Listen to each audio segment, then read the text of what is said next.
This is not a story about theft. This is a story about control. Because things didn't disappear where they were poorly guarded, but where people were certain that it was impossible. The street doesn't just teach, it breaks you and rebuilds you.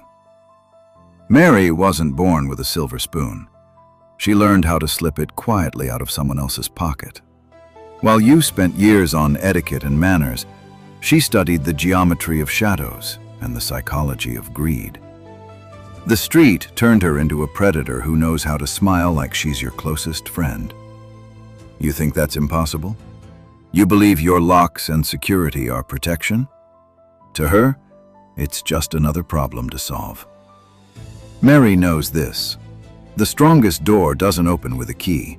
It opens with the right look and the right persona. She walks into any living room like she's always belonged there, and within minutes, you're the one offering her a drink. High society is a closed circle that's far too confident in itself. You let her in, you speak freely in front of her. Business, personal matters, everything. Never realizing you're looking at someone who has already figured you out. She doesn't stand out. She becomes part of the picture. And that's exactly why she goes unnoticed. Mary isn't about theft. She's about control.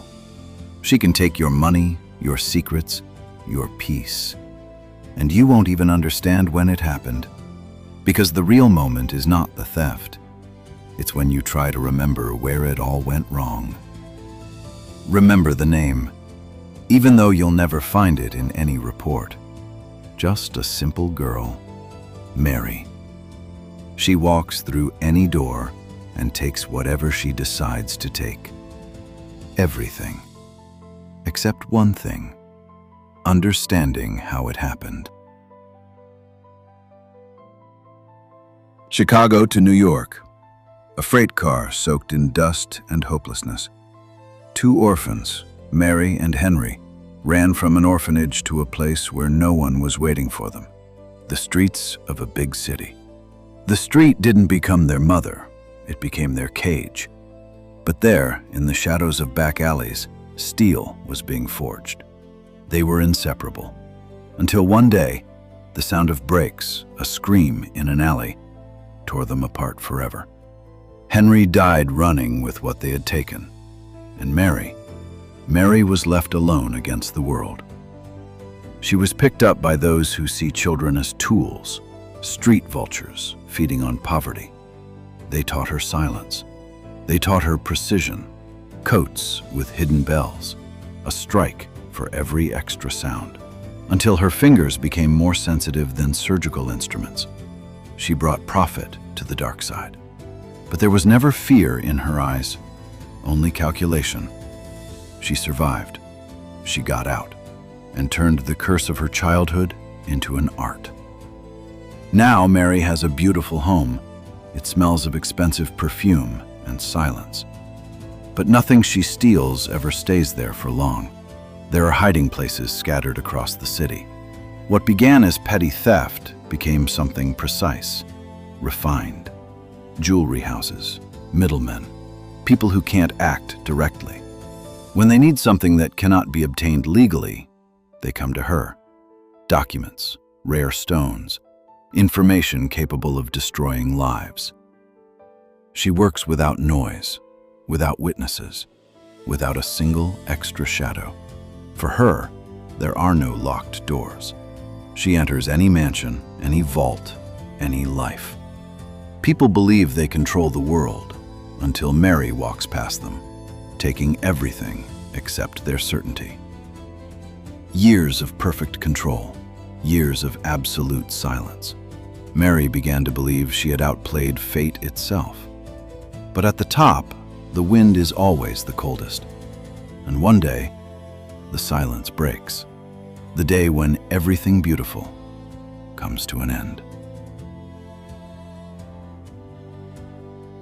Mary has a code, rigid as a military doctrine, unchangeable as the laws of physics.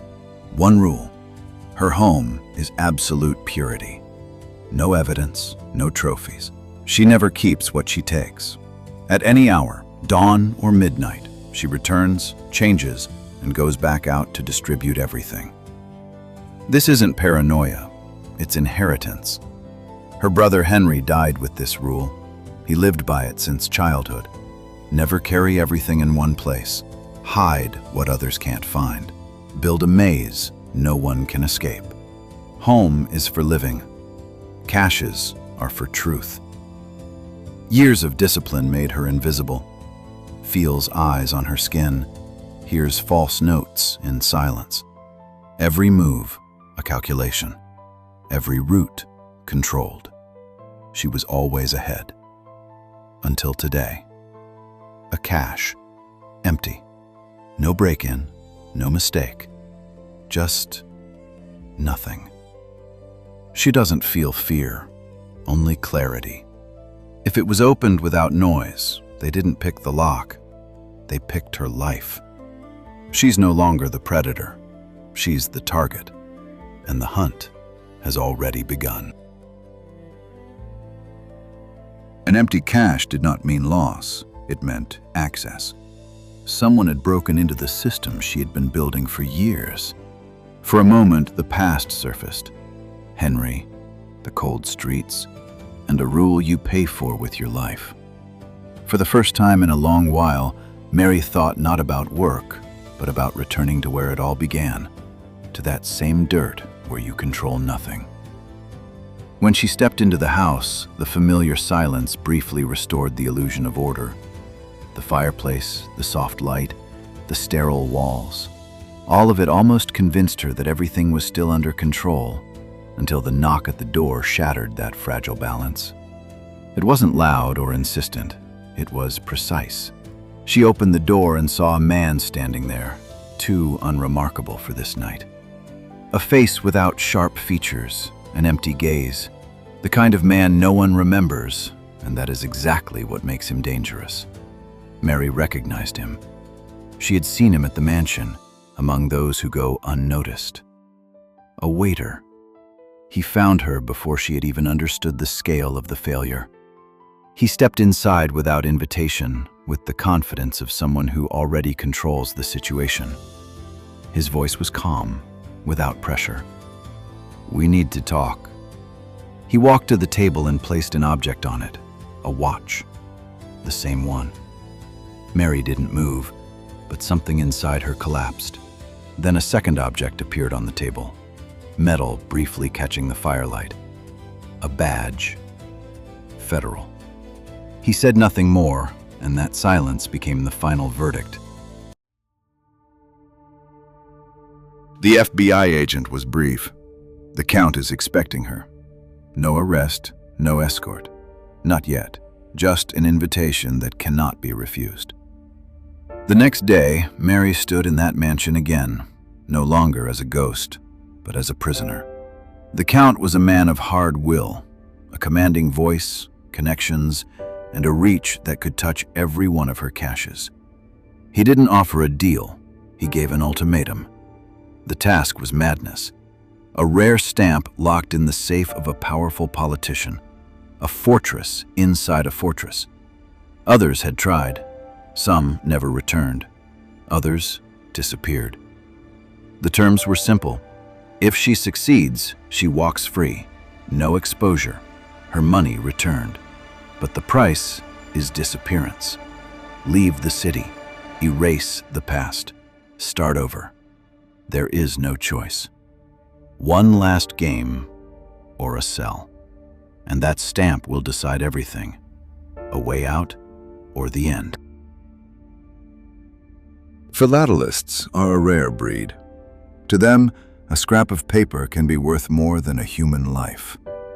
But how do you find a key to someone whose mind is locked inside albums? Mary found a way. She bought stacks of stamps from a dusty shop, building the image of a naive heiress. She needed to look like an amateur searching for advice from a master. The story worked. The mansion opened its doors. The old man studied her inheritance through a magnifying glass, then smiled condescendingly. "This is just paper, my dear. Don't expect much." But Mary wasn't there for money. With quiet humility, she lowered his guard.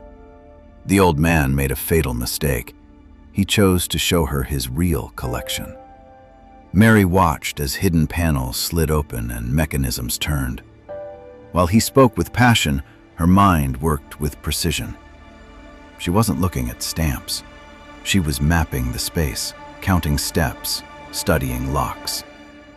She left, and he remained certain he had simply helped a poor girl.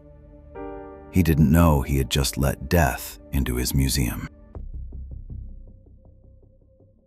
The day came when everything was on the line. There was no way back. Either you take the prize, or the city takes you.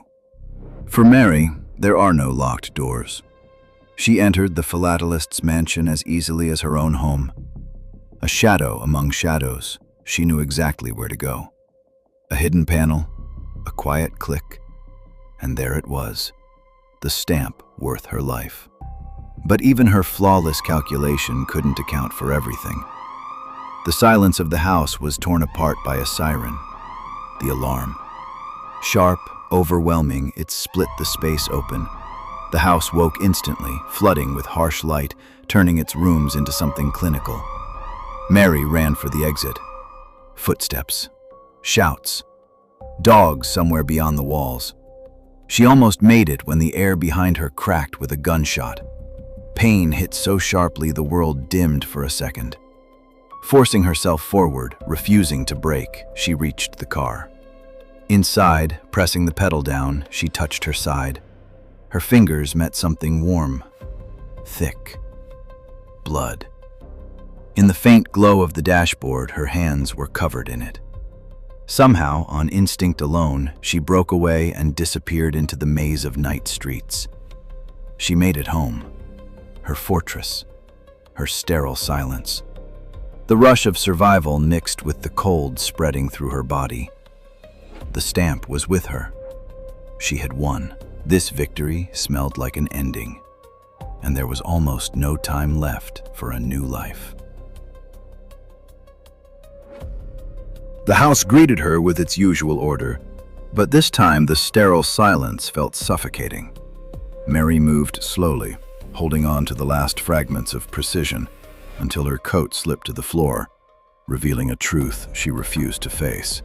The blood on her clothes was the only breach in her perfect code. She placed the stolen album on the table with the same care Henry had once taught her, as if that gesture could hold reality together. But her strength gave out. In the bedroom, her body finally surrendered, falling into emptiness while her eyes remained fixed on the ceiling. The agent, the Count's aide undercover, appeared beside her without a sound, as if he had always been part of that space. He asked no questions, showed no sympathy. He simply began to work. His movements were mechanical. Stop the bleeding, close the wound, keep her alive just long enough. This wasn't rescue. It was maintenance of a valuable asset. When the stamp moved from her table into his pocket, Mary understood everything. But she didn't move. It was too late for resistance when your life had already been filed under classified. The job was done. Later, standing by her opened cache, she saw perfect order, everything exactly as it should be. And yet, the missing savings spoke louder than anything else. Behind her, Alphonse briefly flashed his badge, erasing the last illusion of independence. In that moment came a cold realization. He hadn't just tracked her. He had been living inside her system.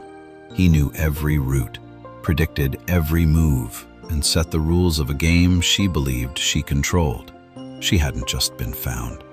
She had been guided from the very beginning. When the door closed behind him, silence returned to the house. The same order, the same walls, but now Mary knew the truth. She can be found. She can be used. And worst of all, in her line of work, she can be replaced.